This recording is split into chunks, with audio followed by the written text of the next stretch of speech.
During sort of the malaise of this season, one of the things that I found myself talking about time and time again as the Kansas City Chiefs came up with 2-point victory, by 1-point victory, by 3-point victory, by 2-point victory was this. Guys, they're still winning games. And you and I both know that a win, a 1-point win, is much better than a 1-point loss. Regardless, it means that you found the way to win. So the Chiefs, during the course of this season, ended up losing 2 regular season games. But in reality, the final week of the season was more or less an exhibition because they didn't play any of their starters versus a very hungry Broncos team that was a good team. It was a playoff team. And basically, it was an exhibition game. So, essentially, the Kansas City Chiefs ended this season with 1 legitimate loss. And one of the reasons that I kept saying, hey, a 1-point win is better than a 1-point loss, is that the teams that were chasing the Kansas City Chiefs for the 1 seed looked very, very imposing, and they had some very, very good wins on their schedule, but they also indelibly had more losses. But likewise, the Bills' final week of this season, Mitch Trubisky got the nod over Buffalo Bills fullback Josh Allen, and I don't think that they were trying him out for the starting position. So the Bills' 4 losses really translates into 3 legitimate losses. 3 losses is not very many over the course of a 17-game season, but neither is 2, neither is 1. So I thought it would be interesting to spend some time going over the losses that the Bills had this season and see if there are some things that we can gain from those games to take forward and maybe see the Chiefs execute, see work their way into the Kansas City Chiefs game plan for, stop me if you've heard this one, an AFC Championship game. Now, their final loss of the season was a 44-42 shocker to the Rams, a Rams team that ended up going to the playoffs. They also lost 23-20 to the Texans team that ended up going to the playoffs. And the week before that, they were absolutely destroyed by the Ravens 35-10. But there are some extenuating circumstances to that game and possibly a carryover effect to the Texans game when we get into what exactly it was that happened in that Ravens game that may have carried over into the Texans game. I think some Kansas City Chiefs fans, perhaps ironically, will have some deja vu. If you have ever suffered one of these injuries, you will know exactly what it is that I'm talking about. But it is interesting to take note of the teams that both the Bills and the Chiefs have lost to. Only playoff contenders. It seems on an absolute fit of destiny, a path of serendipity. These Kansas City Chiefs and Buffalo Bills were always going to meet again in the AFC Championship game. So what can we take from the fact that the Bills did lose pretty badly to the Ravens 35-10? Well, if you go back and you look at this game, it was the Derrick Henry show. He had 24 carries for 199 yards, including a very long touchdown run. He had an 8.3 yard average, and obviously that touchdown. But this game looked as if Derrick Henry, I mean, when you go back and you watch this game, it was like something out of the 70s where the running backs were just kind of in charge of the league and the quarterbacks didn't matter much. Derrick Henry, this was his team during that game. Now, Lamar Jackson added some statistics, but they weren't necessarily throwing the ball. Lamar Jackson added 6 carries for 54 yards, which is a 9-yard average, which is something, it might only be 54 yards, but that 9-yard average is absolutely terrifying if you find yourself playing defense or being a defensive coordinator. because each time Lamar Jackson tucks the ball, he's getting a first down. He also added a touchdown in that game. But what about passing? Lamar Jackson is the quarterback, not the running back and a half. Not the biggest game, but he didn't have to have the biggest game. He did not have to put the game on the line by putting the ball in the air where it could get picked off. The Ravens were very, very happy to just keep running the ball. That said, it was a running back that led the Ravens in receiving. You had Derrick Henry leading the way in offensive yards with 199, but Justice Hill had 6 receptions for 78 yards and a touchdown. This is something that will come back for these Buffalo Bills. The flats and the screen game. Now, top of my head, I forgot to go back and look. I apologize. The Matt Milano injury, I believe, was the entire season up until the last couple weeks, right? I believe he was hurt in the preseason.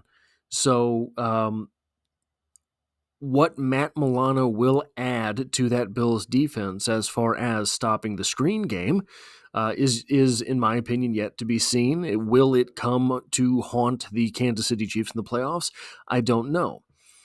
But speaking of coming to haunt a team, the Ravens sacked Josh Allen 3 times in that game. Now, that's not a big number, right? We just saw Patrick Mahomes go down 4 times in a game versus the Texans in the regular season, I think. 4 or 5 times. We saw the Chiefs return the favor by getting 8 sacks in the divisional round of the playoffs. But 3 sacks against Josh Allen is a Herculean task.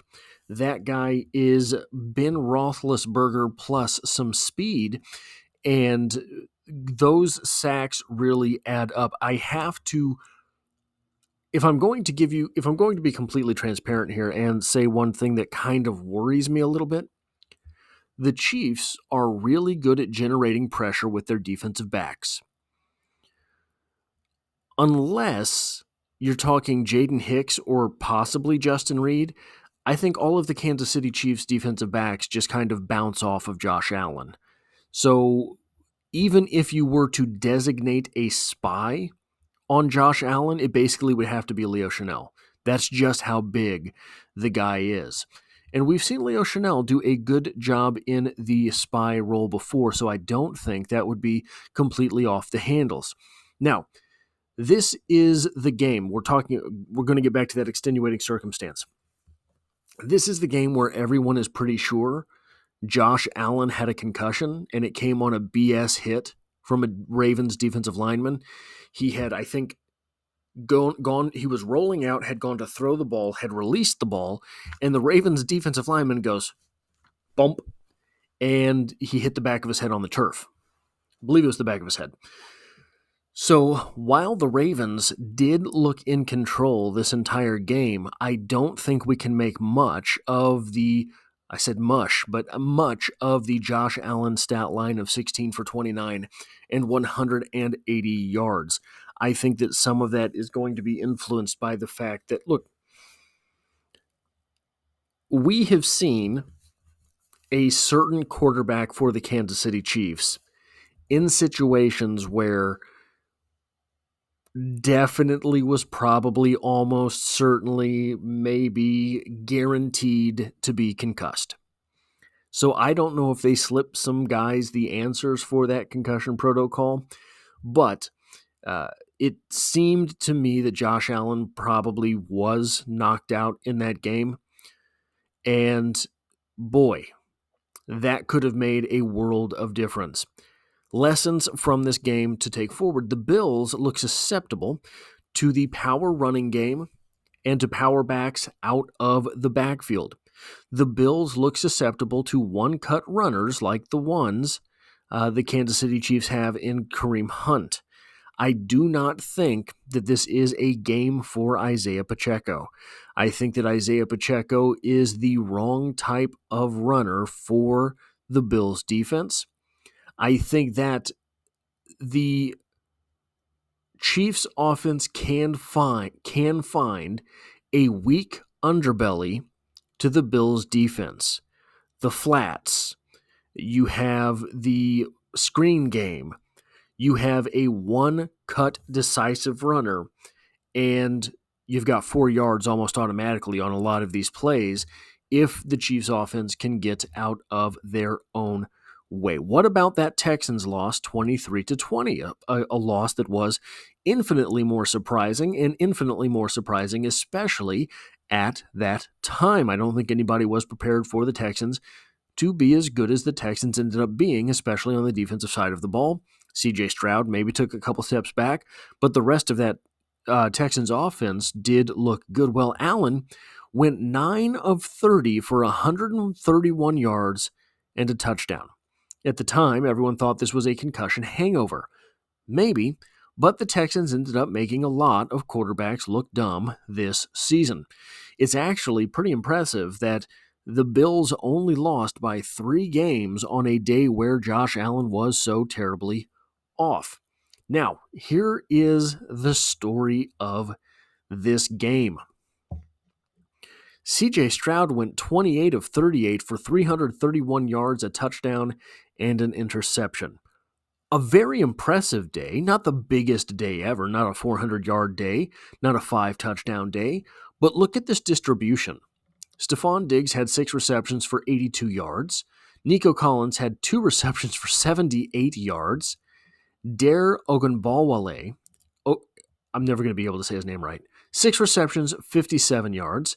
Tank Dell, 4 receptions, 38 yards.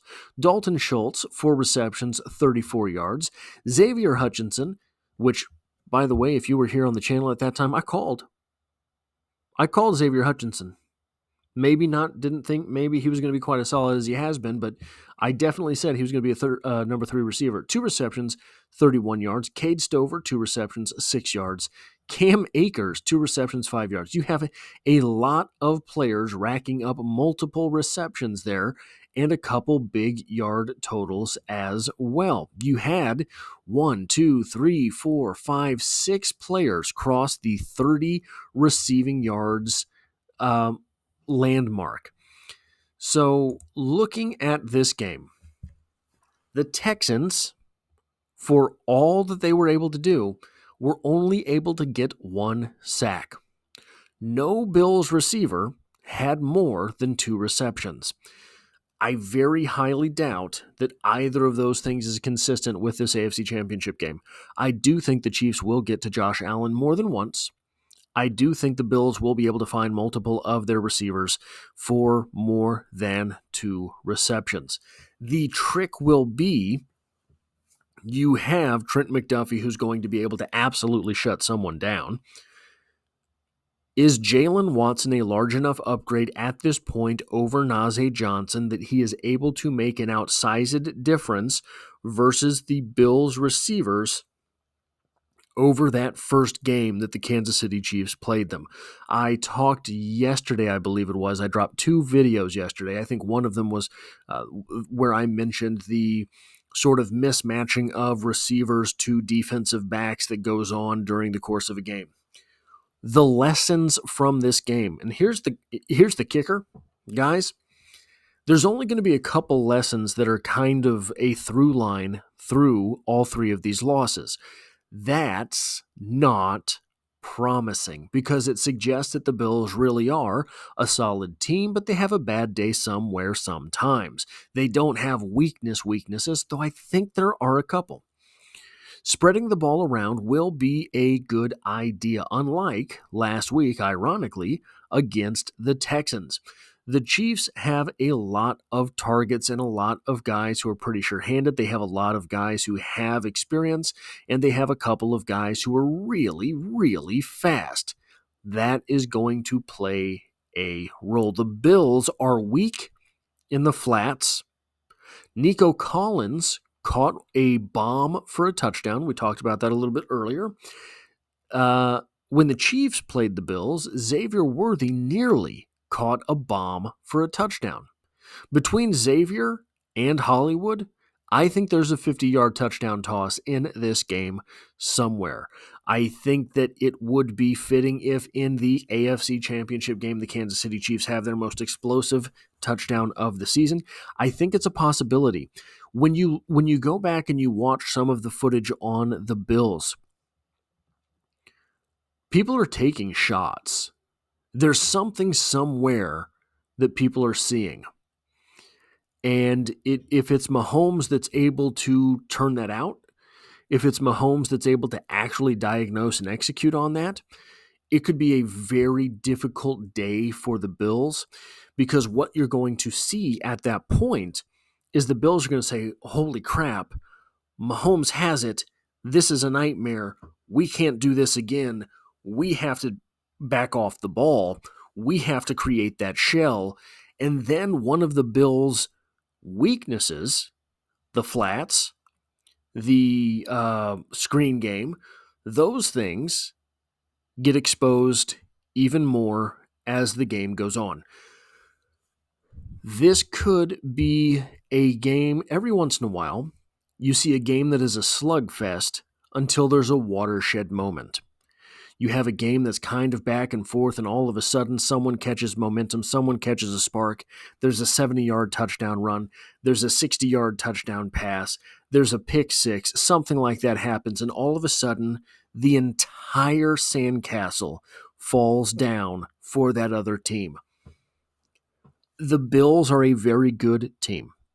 The Bills deserve to be in the AFC Championship game.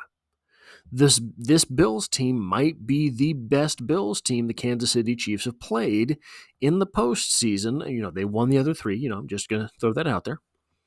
This might be the best Bills team the Kansas City Chiefs have played in the postseason. That said, it might just be one thread that has to be pulled, and all of a sudden everything goes. Well, what about that loss to the Rams? Maybe the most surprising loss the Bills had on the season. It was a 44-42 loss.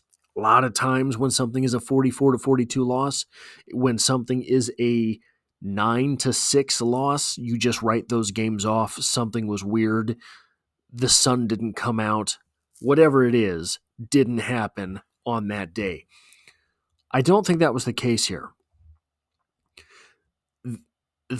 Because this wasn't just, hey, a lot of players are getting away for long touchdowns. This was an all-timer performance for Josh Allen. Josh Allen went 22 of 37, not particularly impressive there. 342 yards. Good day at the office. 3 touchdowns. Great day at the office. He also ran the ball 10 times for 82 yards and another 3 touchdowns. So, when you're looking at this game, it is important to keep in mind that sometimes things go wonky. Sometimes, guys, everything gets out of control. And it actually seemed to me as if it was the Bills that actually got luckier in this game. I thought that the sort of game plan from the Rams was, now the Rams did block a kick, but the Rams' game plan seemed to have been executed better. It seemed to have been more meticulous. It seemed to have been something that they could actually get on the field and execute time and time again. And I'll talk about a little bit of that here. Stafford and Puka Nacua absolutely destroyed this game. Cooper Kupp had a good day as well. Stafford went 23 of 30 for 320 yards and 2 touchdowns. Puka Nacua caught 12 of those 23 passes for 162 yards and a touchdown. Cooper Kupp added 5 receptions for 92 yards. That is an 18.4 yard average for a guy that I believe runs a 4.62 40 and a touchdown. Now, well, I'll get to that later. In this game, it seemed to have been the Rams missing a lot of tackles, or this could have gotten ugly. There were a couple of questionable calls. If As a Chiefs fan, I can talk about this. There were a couple of questionable calls for the Bills late in the game, questionable pass interference calls, things like that late in the game that I thought were maybe ticky-tack, maybe could have gone either way. So the lessons from this game are simply this. Neither Cooper Kupp nor Puka Nacua, the two receivers who had about 250 yards receiving in this game, neither of those guys are particularly athletically dynamic. They're just good football players. This bodes well for Nuke's ability to produce against the Bills. The way the Rams with Puka Nacua and Cooper Kupp routinely took advantage of the Bills' defense was in that 10 to 15 yard downfield range, where basically it was right on the hash mark. Wasn't a whole lot of sideline stuff, wasn't a whole lot of over the middle of the field stuff. It seemed like it was just comeback routes, curls, and they were right there at the hash mark, making the catch 10 to 15 yards downfield. Sometimes there was some run after the catch ability, but really it was just that. And what we've seen from the Bills defense a lot is, like I said earlier, somebody's going to take a shot, right? If that connects, all of a sudden, if I'm Andy Reid, I just have Xavier Worthy running down the middle of the field every play, even if I tell Patrick Mahomes, don't you dare make that throw. Why? Because you're going to take 3 people with you, because the Bills are going to overreact. The Bills are rough in that 10 to 15 yard range over the middle, over the hash marks. They're also rough in the flats. So I think that looking at their losses, I don't know why more teams weren't able to execute against their defense. Now, if you can execute against the defense, but Josh Allen comes roaring back, fine. But I don't think that was the case the entire year for these Buffalo Bills. Puka Nacua also had some carries and looked to get some decent yardage against the Bills' defense. So I would look for Xavier Worthy to have some carries around the edge. Is this like the 3rd or 4th time that I've misspelled Xavier here? But anyway, I think that the edge around game is going to be there in this game. If not, they're at least going to try it. Also, Leo Chanel over the long snapper, because trust me. Now, the most troubling thing about looking at these losses is that I don't think there's a whole lot of consistent through lines, which means that the Bills are a good team, and the Chiefs are going to have an A day to beat them. I think we kind of always knew that. I think we kind of already understood that the Chiefs weren't going to be able to come out, lay an egg, and win in the AFC Championship game. The promising part of this, guys, it looks like there are a couple of weaknesses. It looks like there are a couple of weaknesses for that defense. The flats, a one-cut runner. I don't know. I didn't really see in any of the other games teams absolutely taking advantage of the 10 to 15 yard downfield with a guy that's running a 4.57 40. Maybe it's there and I just didn't notice it. But if it is there, the Chiefs have DeAndre Hopkins, who's going to run a 4.57 40, but he's going to absolutely make the reception. That is what is, I think, keeping the first downs coming in this game is absolutely paramount. So those are kind of the observations that I've made from the losses that the Bills had this season. If you like or appreciate this sort of thing, hitting a like button really does help me out, as it tells YouTube to share this video with other Kansas City Chiefs fans. If you find yourself here by chance but not design, the Kansas City Chiefs are the only thing that I talk about on this channel, dropping multiple videos every single week. coming up very quickly on 2 consecutive years of daily uploads. So I would love to have you back for the next video, and I forgot what I was going to say.